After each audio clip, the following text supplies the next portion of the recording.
اللہ تعالیٰ کے کچھ رولز اور ریگولیشنز ہیں جو ان کو وائلیٹ کرے گا اس کے اوپر اللہ تعالیٰ کا وہ رول اپلائی ہو جائے گا. مثلا جو شخص بھی سخت سردیوں کی رات میں ننگے پاؤں ٹھنڈے فرش میں پھرے گا تو اس چیز کے چانسز ہیں کہ اس کو ٹھنڈ لگ جائے. اب وہ یہ تو نہیں کہہ سکتا میں نے دعائیں پڑھی نہیں ہیں. دعا کا اثر اس وقت تک ہے جب تک آپ اپنے اوپر خود تقدیر غالب نہ کر لیں. اگر کوئی دعا پڑھ کے تو سانپ کے منہ میں ہاتھ دے دیتا ہے تو دعا کا کوئی اثر نہیں ہوگا, کیونکہ ان ساری دعاؤں کے ساتھ آتا ہے ناگہانی آفات جو انسان نے خود اپنے اوپر اپلائی نہ کی ہوں. اب ایک بندہ کہتی میں بسم اللہ پڑھ کے ساکٹ میں 2 انگلیاں دے دوں تو انشاءاللہ اوپر ہی پہنچے گا.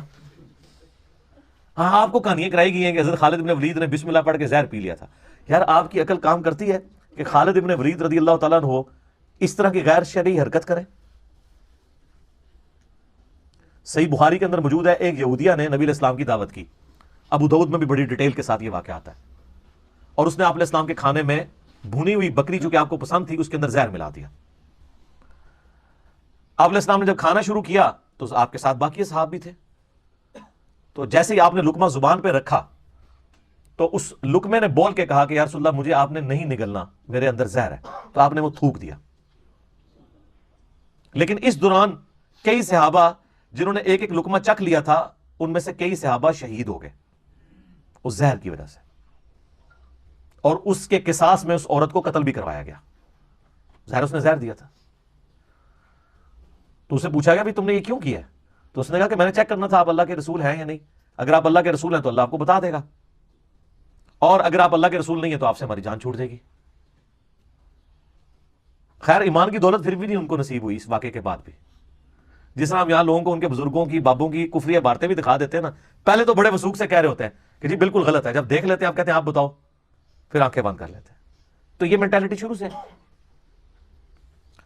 تو آپ مجھے بتائیں صحابہ کرام جو ساتھ نبی علیہ السلام کی موجودگی میں بغیر بسم اللہ کے وہ کھانا کھا رہے تھے وہاں پہ,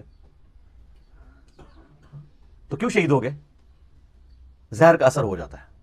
جس کی موت لکھی ہوئی ہے وہ اس طریقے سے آ جانی, موت نہیں ٹل سکتی. اور پھر صحیح بخاری میں یہ آتا ہے کہ 4 سال تک نبی علیہ السلام کو اس زہر کی وجہ سے تکلیف رہی, حتیٰ کہ آپ کی وفات بھی اسی میں ہوئی ہے, کیونکہ آپ کو اللہ تعالیٰ نے اس طرح دشمنوں کے ہتھے تو نہیں چڑھنے دینا تھا. کتب اللہ لأغلبن انا ورسولی, اللہ نے یہ طے کر دیا کہ میں اور میرے رسول غالب رہیں گے. تو اس کے تحت اللہ نے آپ کو اسپیشل پروٹیکشن دی. لیکن آپ کی خواہش تھی, صحیح بخاری میں حدیث ہے, میری خواہش ہے اللہ کی راہ میں قتل کیا جاؤں, پھر زندہ کیا جاؤں, پھر قتل کیا جاؤں, پھر زندہ کیا جاؤں, پھر قتل کیا جاؤں, پھر زندہ کیا جاؤں, پھر قتل کیا جاؤں. تو یہ خواہش اللہ تعالیٰ نے انڈائریکٹلی پوری کر دی اور آپ کو شہادت کے مرتبے تک پہنچایا. میرا یوٹیوب پہ ایک کلپ بھی اپلوڈڈ ہے کہ نبی علیہ السلام شہید ہوئے تھے, اس میں یہ ساری احادیث بتائی ہیں, باقاعدہ ان کو ڈسپلے کروایا, ایک ایک کا JPG دکھایا ہے کہ یہ اس طریقے سے یہ معاملہ ہوا تھا.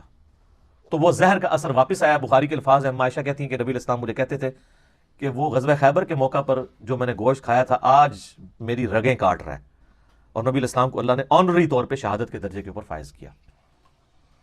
اللہ کے حکم سے یعنی اس کا زہر واپس آ گیا, ورنہ جو شہید ہونے والے تھے وہ تو اسی وقت ہی ہو گئے تھے. لیکن نبی علیہ السلام 4 سال تک سروائیو کیا, اللہ تعالیٰ نے اس اثر کو واپس لے کے آئے. تو کوئی نقصان اس طریقے سے نہیں پہنچا سکتا الا یہ کہ کسی کے مقدر میں ہو. تو یہ جھوٹے واقعات ہیں کہ بسم اللہ پڑھ کے زہر کھا لیا.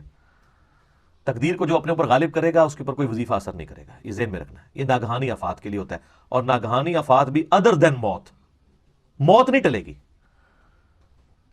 موت اور بڑھاپا یہ 2 ایسی چیزیں ہیں جن کا کوئی میڈیکل علاج بھی نہیں ہے. اور نبی علیہ السلام کی آپ طب نبوی کے اوپر حدیث اٹھا کے دیکھیں تو ہمیشہ آپ کو ملے گا کہ موت اور بڑھاپے کے علاوہ ہر مرض کی دوا اللہ نے رکھی ہوئی ہے. لیکن بڑھاپا اور موت آج بھی نہیں ہے سر, کوئی بڑھاپا نہیں کم. اگر کوئی شخص اپنی سکن سرجری کرا بھی لے تو اس کے اندر اعضاء کی عمر تو پوری ہو چکی ہوتی ہے, صرف چہرے کو مینٹین کیا ہے نا اس نے. وہ بھی کس حد تک, وہ کتنے بھدے لگ رہے ہوتے ہیں آپ کو پتہ ہی ہے, جو زبردستی اس طرح کی سکن ٹائٹ کرواتے ہیں. اور اگر آپ کا لیونگ سٹینڈرڈ درست نہیں ہوگا تو میرے بھائی کئی لوگ ہیں جن کی عمر تو 40 سال ہے لیکن ان کے گردے 60 سال کے ہو چکے ہیں, کیونکہ انہوں نے خوراک صحیح استعمال نہیں کی. ان کا معدہ ہو سکتا ہے 70 سال کا ہو چکا ہو, اس طرح کی باہر کی گندی غذائیں انہوں نے کھائی ہیں کہ جتنا اس نے ٹیمپر ہونا تھا 40 سالوں میں, 70 سالوں کے اندر وہ 40 سال میں ہی ہو گیا. تو اس کو کہتے ہیں انسان کی ہر عضو کی ایک میڈیکل لائف ہوتی ہے. تو یہ اللہ تبارک و تعالیٰ نے ایک سسٹم رکھا ہوا ہے.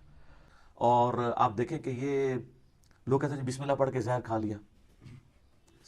سر بسم اللہ پڑھ کے ساکٹ میں 2 انگلیاں دینا پھر میں مانوں. زہر تے لیبارٹری تہاڈی مرضی دی رپورٹاں دے گی، ٹھیک ہے؟ زہر شہر نو چھوڑو، بسم اللہ پڑھو اور ساکٹ پہ 2 انگلیاں دو اور ننگے پاؤں زمین پہ کھڑے ہوئے نا، تھلے ربڑ والی چپر پائی ہوئے، پھر میں دیکھنا۔ سر امام بخاری نے باقاعدہ صحیح بخاری میں باب باندھا ہے کہ یہ بسم اللہ پڑھ کے زہر نہیں کھایا جا سکتا۔ اس میں وہ حدیث لے کے ہیں خودکشی والی کہ جو شخص اپنے پیٹ میں خنجر مار کے خودکشی کرے گا یا آگ میں کود کے کرے گا یا زہر کھا کے کرے گا تو دوزخ میں اسے وہی عذاب دیا جائے گا۔ اس میں امام بخاری نے باب باندھا ہے کہ کوئی شخص زہر نہیں کھا سکتا یہ جانتے ہوئے کہ اس میں زہر ہے۔ ایک کہتے ہیں خالد بن ولید نے پی لیا تھا، بالکل کہانی ہے، جھوٹ ہے، ناگہانی آفت وہ ٹل سکتی ہے دعاؤں کی برکت سے، لیکن اگر آپ اعوذ بکلمات اللہ التامات من شر ما خلق یا بسم اللہ الذی لا یضر والی دعا پڑھ کے تو جا کے کوبرے کے منہ میں ہاتھ دے دیں گے تو انشاءاللہ نہیں بچیں گے، یا ہم اپنے اوپر تقدیر خود غالب کروا رہے ہیں، ناگہانی آفت ٹلے گی اور موت بھی نہیں ٹلے گی۔ سر یہ ذہن میں رکھیے گا۔ سنن ابی داؤد میں حدیث ہے، کچھ صحابہ نے کہا، ترمذی میں بھی، یا رسول اللہ ہم جب بیمار ہوتے ہیں تو علاج کروایا کریں؟ آپ فرمایا کروایا کرو، کیونکہ اللہ نے کوئی ایسی بیماری نازل نہیں کی سوائے موت اور بڑھاپے کے کہ جس کا علاج نہ ہو۔ سر دیکھ لیں بڑھاپے کا علاج آج بھی نہیں، آپ سکین اپنی سیدھی کروا لیں لیکن میڈیکلی آپ کے گردوں کی وہ 60 سال کی زندگی کو کوئی ڈاکٹر 30 میں نہیں لا سکتا، جن کا لیونگ سٹینڈرڈ درست نہیں ہے۔ تو آپ دیکھیں عمر 40 سال ہوتی ہے لیکن ان کے گردے 60 سال جتنے ہو چکے ہوتے ہیں، غلط خوراکوں کی وجہ سے۔ جاپانیز میں، جاپان میں اس وقت بھی آلموسٹ 55,000 ایسے لوگ ہیں جن کی عمر 100 سال سے زیادہ ہے۔ میں نے پاکستان میں 55 نکالنے میں مشکل ہو جائیں گے کیونکہ وہ اپنی میڈیکل لائف کو انجوائے کر رہے ہیں۔ یہ اللہ نے دانت آپ کے 100 سال تک کے لیے ڈیزائن کیے ہیں۔ کئی لوگ ہیں جن کا ایک دانت بھی نہیں گرتا، کئی لوگوں کے 50 سال کی عمر میں گر جاتے ہیں، میڈیکل لائف وہ اپنی انجوائے کر چکے ہوتے ہیں۔ تو اپنی صحت کا خیال رکھیں۔